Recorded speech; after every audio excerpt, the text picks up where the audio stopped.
Welcome to Diary War Global, the channel that dives deep into the conflicts shaping our world. Today, we take you to the heart of the fire in Donbas, where stories of tragedy and resilience intertwine, and explore the geopolitical tensions pushing the world to the brink. Join Diary War Global as we uncover the human cost of war, the dreams buried in its wake, and the fragile lines that divide us. Donbas, Ukraine. A land once vibrant with golden wheat fields and peaceful villages nestled along quiet rivers, is now a brutal battlefield where the smoke of war engulfs every corner. Valentin Veliki, a 72-year-old man, stands silently amid the ruins of his life. The house he built with sweat and tears, the garden where he planted potatoes and onions each spring. The sole neighbor who shared everyday stories all vanished in a single moment. I heard an explosion, he recounts, his voice trembling, as if the rocket's roar still echoes in his mind. My shed was gone in an instant. Nothing left. Putin wants to steal our most fertile land. In the cold, dark basement, he hid from death, listening to the sounds of war thundering above. As a faint dawn broke, he walked along a road scarred with craters, his weary feet dragging, carrying only the tattered clothes on his back, caked with dust. Behind him, the village of Malvka, once his home, is now a pile of ashes, a fading memory of peaceful days. Not far away, on the front lines of Donbas, Ukrainian soldiers fight with unyielding resilience. Despite overwhelming odds, they lack weapons, ammunition, and the advanced equipment their adversaries possess in abundance. But what they never lack is the will to defend their homeland. Alexi Budilov, an officer in a combat brigade, stands in a trench, his sharp eyes scanning the horizon. Where smoke rises, he describes the ruthless tactics of the Russian forces. They send waves of suicidal attacks, raising flags near villages to claim victory. But minutes later, we destroy them. Russia sacrifices thousands of soldiers for the illusion of progress. Russian tanks, encased in strange metal cages, lead the charge, followed by armored vehicles and trucks carrying infantry, crashing against Ukrainian defenses like waves against a cliff. But their goal to break the line comes at a staggering cost.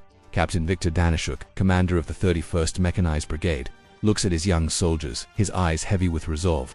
We lack everything, he says, his voice firm, but this is our land. We will fight to our last breath. Under the gray skies of Donbas, they are the guardians of the line between freedom and destruction, between hope and despair. Thousands of miles away, in St. Petersburg, Russia's historic city, the festive air of Navy Day, once alive with grand warship parades along the Neva River, has vanished this year. Pulkovo Airport, the city's gateway, shut down, canceling dozens of flights due to the threat of Ukrainian drones, silent specters sowing fear in Russia's skies.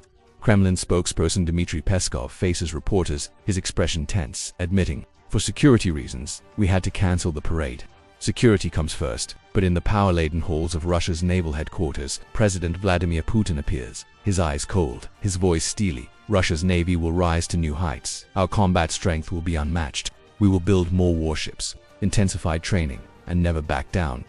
Russia's July storm exercise, spanning for days, echoes from the Baltic Sea to the Pacific, with 150 warships, from towering cruisers to nimble vessels, engaging in defense and attack scenarios. Yet behind the bold rhetoric lies a growing fear. Ukraine is not just resisting in Donbas but bringing the fight to Russian soil with daring drone strikes. From the western borders to cities deep within the country. In Kamchatka, a remote peninsula, on the edge of the Pacific, Russia's Pacific Fleet conducts urgent exercises focused on countering drones and unmanned sea vessels. Kamchatka is more than a rugged land of volcanoes and vast oceans. It is Russia's strategic heart in the Pacific, where nuclear-armed submarines lurk beneath the waves, and ports, airfields, and surveillance stations play a vital role in Moscow's military strategy. The Pacific Fleet commander, standing on a ship's deck, gazes at the sea and declares, "We are ready to defend Kamchatka from any threat, from drones to warships." But Moscow knows Ukraine's reach is growing.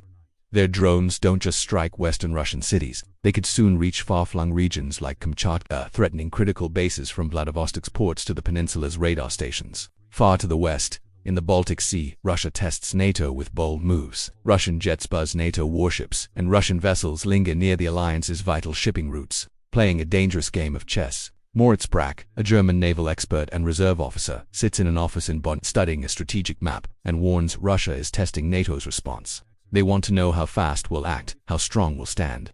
A single misstep, a single miscalculation, could ignite a larger conflict, not just in the Baltic but across the globe. From Kamchatka to the Baltic, the world stands on the edge of a geopolitical storm where every move carries unimaginable risks. Valentin Veliki aboard an evacuation bus stares out the window, his eyes clouded with age but burning with unhealed pain. He recalls Malvka before the war, a village with 2 stone-paved roads, A small shop where locals gathered, a school bus carrying children's laughter, and friends who felt like family. My village had everything, he says, his voice choking. Now it's just ashes. I planted potatoes and onions this spring. They're still there, but I can't go back. In Donbas, Ukrainian soldiers, their faces smudged with dirt and eyes resolute, prepare for another battle, defending every inch of their homeland, every fragment of a peaceful past. In Russia, warships roar through the Pacific's fog, carrying a nation's ambitions but shadowed by uncertainty about an unpredictable future.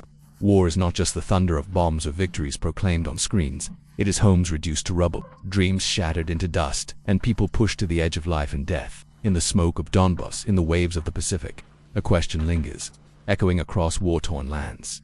Can peace prevail, or will the storm of war engulf us all? This is the story of Donbas, of Kamchatka, of the lines dividing our world. Thank you for joining Diary War Global, where we bring you the unfiltered truth of war and the human spirit.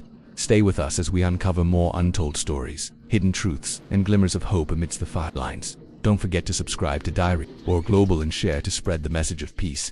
We'll see you in the next chapter of Diary War Global.